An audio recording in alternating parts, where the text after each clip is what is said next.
With the great weather on the way, you may be thinking of a bike ride, but if you haven't put the pedal to the metal in a while, you may need a refresher on bicyclist safety. Local 5's Larissa Leone spoke to experienced cyclists who say it takes more than just the rider to ensure safety on the roads and trails.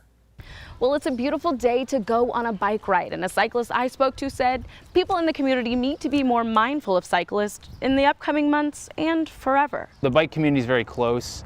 Everyone knows someone who's been struck by a vehicle. Sam Morris is a bicyclist that rides on an elite team called Above and Beyond Cancer by Bike World. He is no stranger to riding his bike in high traffic situations, spending upwards to 15 to 20 hours a week on the bike among cars. It's nice to have a little bit of space. Sometimes cars don't necessarily give you that space you would hope. I mean, some roads are not necessarily as set up for cyclists. It's not just on the roads that people must be on guard for cyclists, as experienced cyclist and bicycle salesman Greg France says there are common rules to follow on trails too. Walking on the correct side of the trail, which is the right side, is where you're supposed to walk.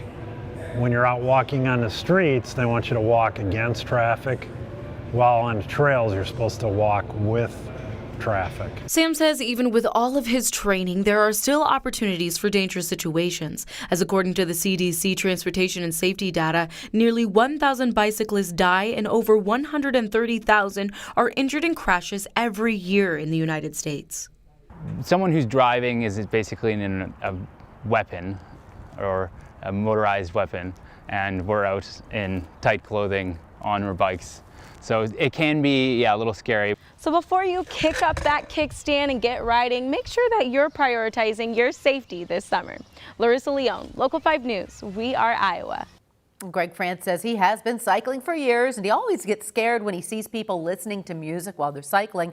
He says that distraction can lead to accidents. He urges people to always have one ear free to hear what's happening around you.